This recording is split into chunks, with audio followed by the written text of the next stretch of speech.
Welcome back to the Mahnwa Hub. Today we will cover part 4 of Against the Gods. Make sure to subscribe to the Mahnwa Hub and hit the bell icon to never miss an update from us. Let's begin. Molly falls after killing the dragon, as whenever she uses her powers, the poison spread rate increases. Yunshi tries to purify her using the heavenly poison bead, but its speed is too low compared to the rate the poison is spreading. Yunshi begs her to open her eyes, as he still hasn't given her a body yet. Molly herself doesn't want to die, as she still didn't have revenge for the people who killed her brother and mother. Molly goes unconscious, which makes Chu grief-stricken as he owes his current life to her, but he suddenly remembers that his blood can be used to suppress the poison. He cuts his wrist and starts to pour blood into her mouth, but she can't swallow it as she is unconscious, so Chu puts the blood in his mouth and gives her mouth to mouth to make her swallow the blood. He sees that the process is working as the color of her body is improving, so he keeps giving the blood to her for another half an hour, but faints afterward. As he faints, Yunshi dreams about the Azure Cloud continent from his previous life, where her sister is trying to wake him up. She also makes his bed and delicious food for him, but Yunshi goes on her own. The scene then shifts to his sister lying injured while she is also there. She instructs Yunshi to never let a girl get hurt in any way who chooses to be with him. Yunshi then wakes up and sees that Mo Lai is also awake, which surprises her, but Mo Lai instructs her to not move as he has lost a lot of blood. Mo Li asks the reason for saving her, as if he didn't save her, he wouldn't have to fulfill the promises between them. She says that he did it because she saved his life and is also his master, even though he knows that Mo Li only helped him to save her own life. He further says that she is an angel, and even though she gets scary sometimes, he does want her to leave his side, but Mo Li starts crying and says that she is a demon, as she killed over 1,300,000 people on her 12th birthday, but she comforts her, saying that she only did that for the people important to her. As she continues to cry, Yunshi thinks that he is the real demon, as he killed over 1 million people to get revenge for his master. As Molly calms down, she tells Chia that she won't be able to use her powers for the next 3 months, because if she does, then no amount of blood can save her. She also tells him to not touch her without her consent in the future, and goes back into the bead. In the bead, she feels happy as there is someone else besides her mother and brother that is kind to her. Yunshi consumes to fire the seed of the evil god and gets a sudden breakthrough in the levels of power, which otherwise would have taken him 3 years. Flames start to come out of Yunshi's hands. Molly tells him that the fire seed transformed his meridians to the fire attribute. The seed is one of the total 5, and every seed has a different attribute.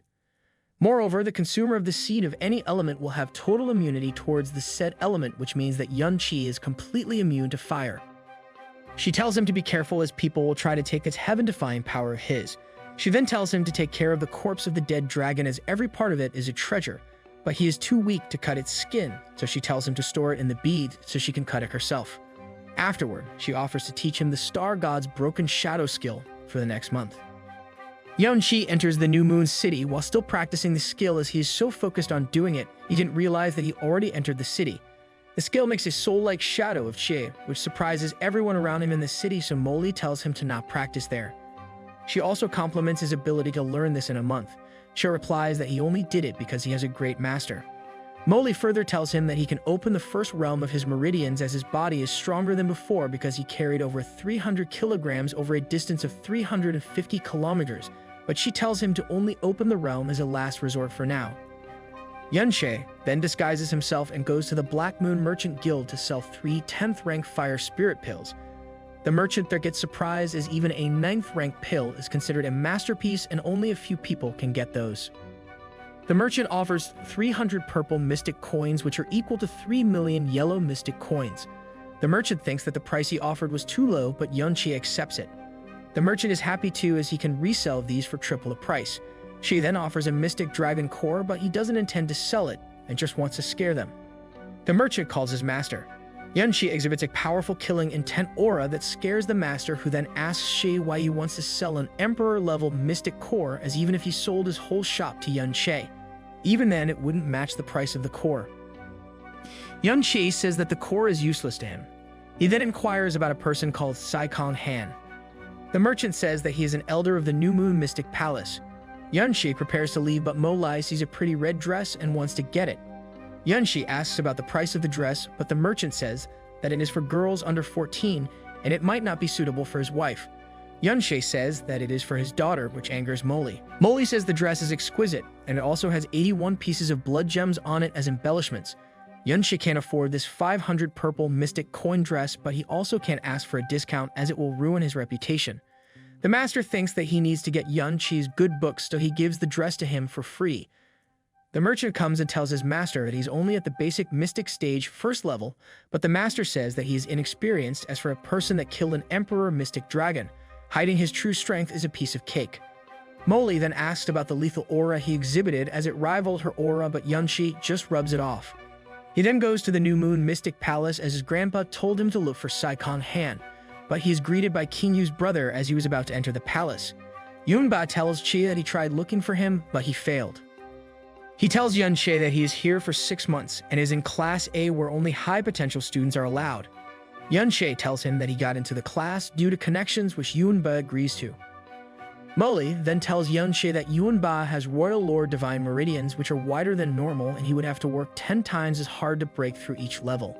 She tells Chi that where she came from, the people with these meridians were called lords and kings, but Yunba can't get powerful enough as these lands don't have a lot of resources.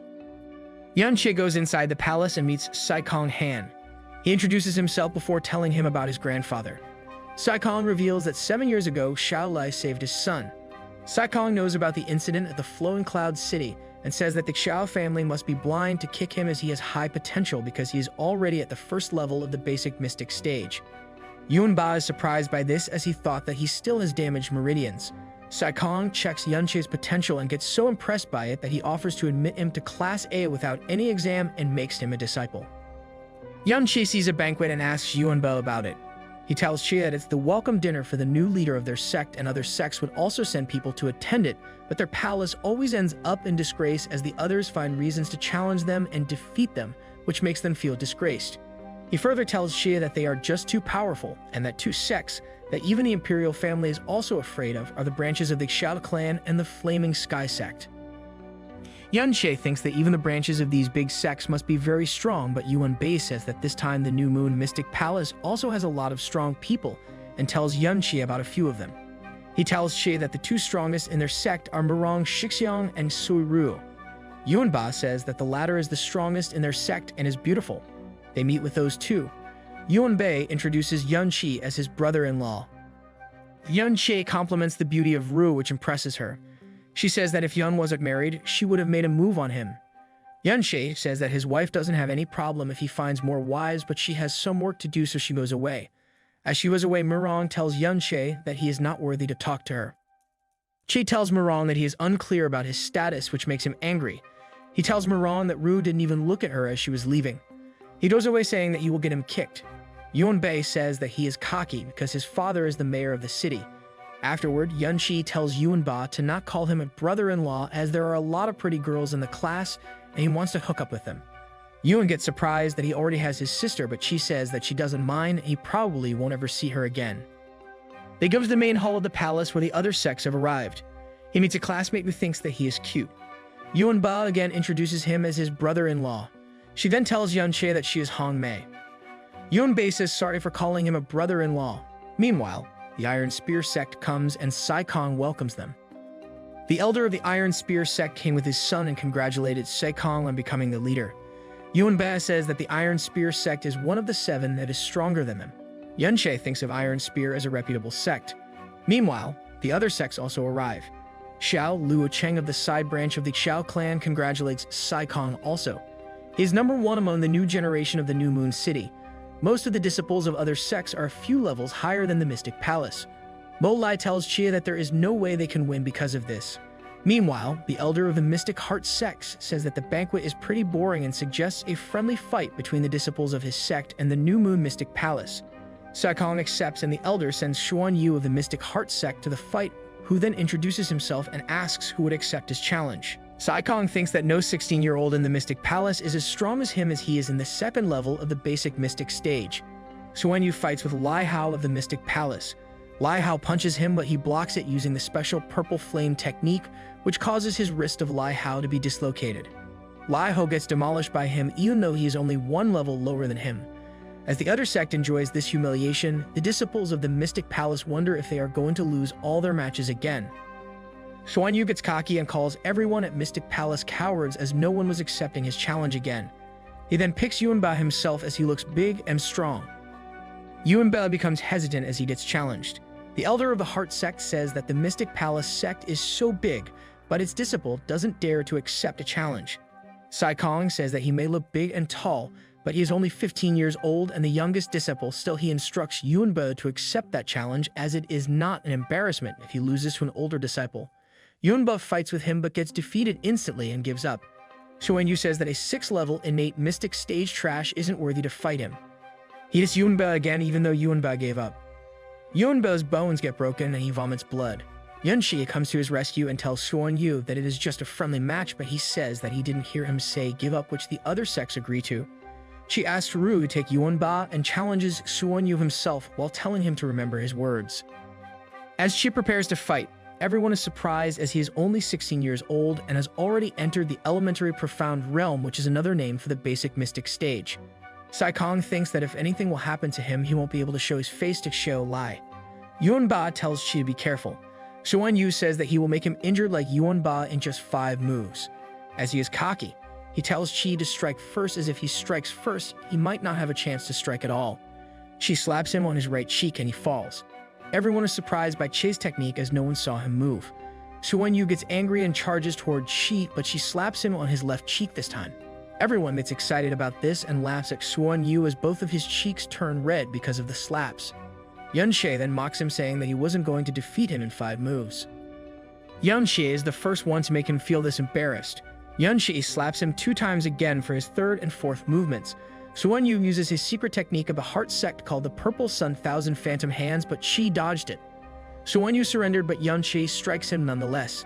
Someone from the Heart sect speaks in anger as the match was over and Xuanyu already surrendered, but Qi says that he didn't hear him surrender, and it's not his fault that the disciples of the Heart sect are so weak, saying everything that Xuanyu said after defeating Yuanba. The 20-year-old disciple gets angry but is stopped, as it would be a disgrace for him to challenge a junior opponent. A representative of the Heart sect complains to Sai Kong about this humiliation, but Qi says that Xuan did the same to 2 of New Moon Palace disciples, but they didn't speak then. Sai Kong is impressed by him while the others think of him as stupid. Yunxi then challenges everyone in the 7 sects to fight him, which makes everyone surprised. Yanming from the Cloudy Sun sect then comes and accepts the challenge. Yanming is in the 3rd rank of the Nascent Profound Realm, which is 13 ranks stronger than Yunxi, who is only at the 1st stage of the Emperor Profound Realm. Each Profound Realm has 10 ranks, and the Nascent Profound Realm comes after the Emperor's Profound Realm.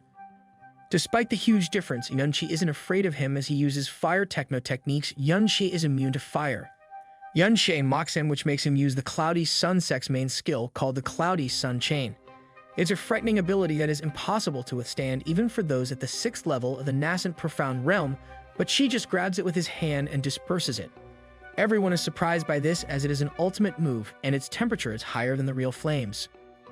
Feeling disgraced, Yan uses the Scorching Fire Fist, but Yunxi disperses it again and says that Yan is showing everyone circus tricks. She then kicks him and defeats him in 1 move, which makes the Elder of the Cloudy Sun sect disgrace as he orders Yan to come back immediately. Thank you so much for staying till the end. If you enjoyed our video and want to know what will happen next, then give us a like and subscribe to our channel for more similar content.